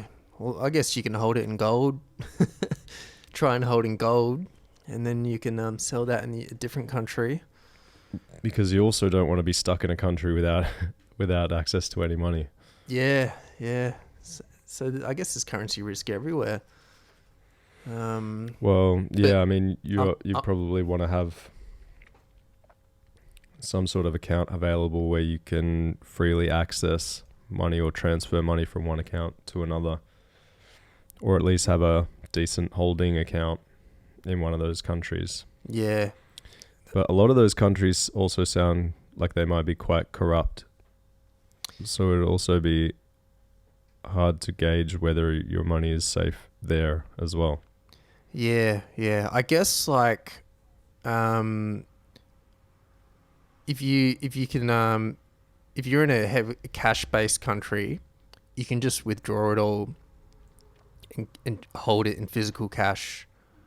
That would offset some of that risk of getting debanked in that country, in that different country. Even if they don't do CBDC, private institutions can still debank you, as we've seen. But the risk with CBDCs is governments debanking you, so it's a separate risk. But yeah, there's multi-currency accounts. So the Wise multi-currency account, which I have, is awesome. That's an option. So they actually hold bank accounts in heaps different countries, but you have this online thing where it's you can instantly transfer, and they'll hold the cash for you in their different accounts, sort of thing. So, but there's also risk there. But yeah, mainly I'm talking about government switching you off. So central banks specifically. Yeah, cool. All right, so you feeling wrapping it up? What do you want to achieve in the next week, Luca? Well, let's hopefully get this $100 million offers book out to me ASAP. You like my challenge? And yeah, I do like it. It doesn't have to be by the next pod. By... Oh, well. What, you want to give me 7 days from when I receive the book? Yeah, that's right. Yeah. Okay. Or do you reckon it could be in a local library? Maybe, probably not, eh? You can search. I think you can search online the local library databases. I mean, you know what I might even do is maybe I'll have a look on Marketplace or Gumtree and see if I can find it. Oh, what about Reading's Second bookstore? hand copy. Oh yeah, probably you can get it on. I'll have a suss. I'll give me half an hour to look and see what I can find, and I'll let you know. Yeah, but the challenge is there. So that's Luca's goals for the next week. What happens if I'm not successful? I will be thoroughly disappointed in you. You would have let me down. All right, we'll make another deal. If I don't, if you don't like the terms, in 7 days, yeah, you can stretch out the days. Yeah, you don't have to agree to my deal, but what if we say if I don't finish it in 7 days, then I have to give away a free copy to a listener. Or yeah, okay, yep. Which means I'll have to buy another book. That's probably, yeah. Okay, if you want to add more terms to it. Well, there needs to be some sort of repercussion for not making it So happen. if Luca doesn't read $100 million offers, he has to buy a copy of $100 million offers for a listener. Yep. All right. And it's the first in, best dressed. First in, best dressed. Yeah, and we'll announce on the pod if he doesn't do it within 7 days. But I reckon you can do it, man. I reckon you could smash out at least... Actually, I don't know how fast you can read. If I put my mind to it, I could probably do it in 7 days. I don't know. It's a big ask. It's a big ask. But some people read so fast, man. I'm not a fast reader, I think, but... Yeah, I don't know if I'm a fast reader, but I'm maybe you can learn also to be. someone that gets easily distracted, so we'll see. Yeah. Maybe look up how to read fast first. Yeah, well, speed reading's a thing. I didn't realize it was, but apparently it is. Yeah. I mean, you kind of get taught that in school, but it's more just like skimming, isn't it? Yeah, I mean, yeah. All right, the challenge is there. We'll have a bit of fun with it. Nothing serious. That's it. Someone might get a free book out of it. Yeah. All right. Cool, man. My goals is I want to get a website for my kind of anarcho flow blog kind of business thing. And once I get these leads from my Fiverr freelancer, I'm going to start sending out bulk emails to solar companies, because I want to my funnel is, my services I want to do for these companies is I want to book consultation calls with them. I'm thinking about possibly pivoting my niche, but I think I might have two, so we'll talk about that one, my other idea next week maybe. But yeah, so that's my goal, to get those leads, try and get some people set up with a consultation call funnel, I guess. Yeah, any questions you'd like to pose to the audience for any feedback in the comments? Questions for the audience. Have we had any audience interact? No. We've had someone did like a scam comment, I think, but I don't think we've had any real comments. Okay. And that's another thing we're going to do. I think I'm going to start promoting the podcast, because we haven't promoted the podcast at all. I haven't even told barely any friends about it, so that's what I might start doing. Nice. And how are you going to be advertising? Or how are we going to be advertising this? I think I'm just going to start a podcast Instagram page and then just put out those sound bites. There's like 1 minute, up to 1 minute sound bites of each episode. And then, I don't know, well, we can't really, there's no we can't take photos together or anything. We could put a couple of photos we took at the start, post them, and we can put out. We can do content posts, content marketing, I guess, if we want to. I'm talking all these marketing terms. Yeah, we can just like put our ideas out there. Stuff we've talked about on this pod. We can actually turn into blog posts. We can get it transcripted, stuff like that, and put the ideas out in content posts. I like it. We'll try it. Maybe if we note down what we've used, and we can note down some statistics on how many views we've had, how much interaction we've had, and then compare it to after we've put out some advertising and see if we have any differences. Yeah, absolutely. Very easy to do. And maybe we can relay that to the audience and see what works and what hasn't. That's right, yeah. And we can talk later, but if you want to write any content, Luca, go for it. Blogs or whatever, and we can put that out. And I want to make a website where we can have a mailing list, and we can put out content, blogs, and transcriptions and stuff as well if we need to. So, yeah. Sound cool to you? Sounds good. Yeah, I like it. I mean, we may as well, right? But yeah, like absolutely. We're at episode 9, so we're almost halfway to 20. Halfway to the 1%. Yeah. Of 20. Yeah, cool. All right, let's wrap it up there, man. Oh wait, did you have any? Did we answer that last question? Any questions you want to post to the audience, or was that it? I can't remember. If there's anyone that wants a free book, $100 Million Leads by Alex Hormozi, leave us a comment on any of the platforms that you're listening on, and we will get a free hard copy of his book out to you anywhere in the world. All right, sounds good. All right, signing off. Thanks for listening, everyone. Take it easy. Have a good night. Catch you later. See ya.